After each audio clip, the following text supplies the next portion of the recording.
When you're a mother healing from betrayal, it doesn't feel like a single moment. It feels like your entire world is shifting under your feet while you're still expected to stand up and take care not only of yourself, but of everyone else.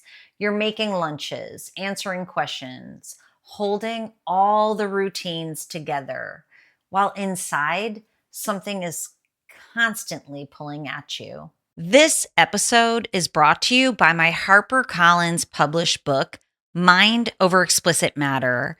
If you've struggled with porn use or betrayal from a partner, this book can help you understand the brain behind it and help heal your situation. So go over to drtrishleigh.com/book.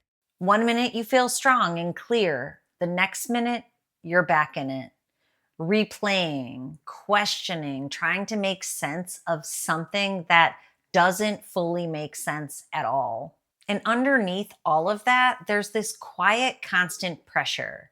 Should I stay or should I go? The hardest part is that both answers can feel right and wrong all at the same time. It's like trying to read a compass while you're standing in the middle of a storm.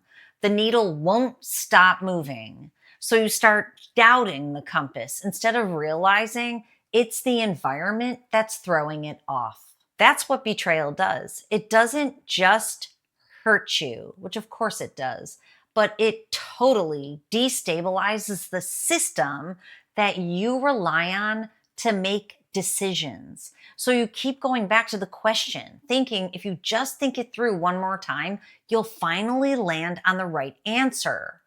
But this isn't a thinking problem. This is a state problem. Right now, your body is still braced. It's like you're driving with one foot on the gas and one foot on the brake. You can move forward, but everything feels strained, forced, and totally exhausting. That's why even small decisions can feel heavy. That's why your mind keeps looping. It's not because you don't know what to do. It's because your system doesn't feel safe enough to let that answer settle. So the goal right now is not to force clarity. You can't do that. The goal is to create enough stability that clarity can actually show up for you. Think of it like a shaken snow globe. When everything is spinning, you can't see through it. Most people try to look harder, analyze more, figure it out faster. But the only way to see clearly is to let it settle. That's what healing actually looks like, in the beginning at least. Not solving everything, but allowing your system to come out of that constant state of activation. And you do that in very small, very practical ways. You start noticing when your body tightens, your chest, your stomach, your jaw. And instead of pushing through it, you pause. You take a breath that's longer on the exhale than on the inhale. You put your feet flat on the ground. You bring your attention back to something real in front of you. I know this sounds simple, but what you're doing in that very moment is telling your brain, we are safe. We are safe in this present moment, right here, right now. Not forever. Not everything is solved, but right now, we're okay. You create moments in your day that are just yours. I'm famous for this. Even 5 minutes where you're not solving, you're not deciding, you're not replaying. You're just being. A walk without your phone, sitting in your car before you go inside, a quiet moment after your kids go to bed where you don't fill that space with noise. Those moments are not wasted time. They are for you. That's where your system starts to reset. And then there are the thoughts, the ones that come in waves. What did I miss? Can I trust him? What happens to my kids? Instead of trying to answer them over and over, you start to recognize them for what they are. That is your brain trying to protect you desperately. You don't have to follow every thought to the end.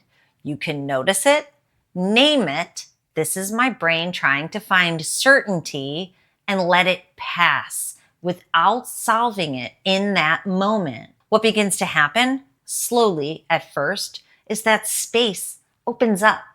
The urgency softens. The pull to figure it all out right now starts to loosen. And in that space, something really important starts to rebuild. Your trust in yourself, not your trust in him, not your trust in what happened, your trust in your ability to see clearly again. Because betrayal doesn't just break trust in someone else. It makes you question your own judgment, your own awareness, your own instincts. And true healing is about restoring that. When you start to feel steady again, you don't need someone else to tell you what to do. You don't need to chase answers. You start to recognize what feels right and what doesn't. You can sit with a decision without panicking.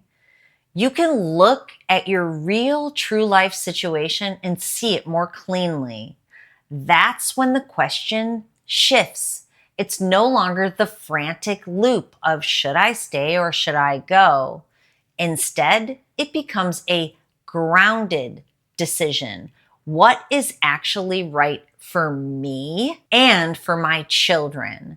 That answer doesn't come from pressure. It doesn't come from fear either.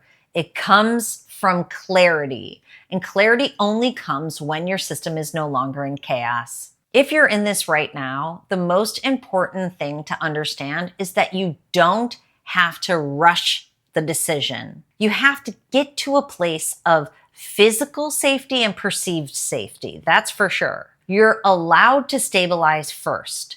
You're allowed to create space before you choose a direction. And if you want guidance through that process, support in regulating your system, rebuilding that internal clarity, and making the decision from a place that actually feels steady, then please go over to drtrishleigh.com and look for the Should I Stay or Should I Go program. I'm here to help you. This isn't about healing from betrayal necessarily. It's really more about coming back to yourself, your clarity, your stability, and your ability to trust what you feel and what you see and you know to be true. You don't find the answer in the middle of the storm. You find it when things finally get quiet enough for you to hear yourself again. So if you're looking for help on the journey, please go over to drtrishleigh.com. And I want you to remember, until next time, please stay sane. I'll see you then.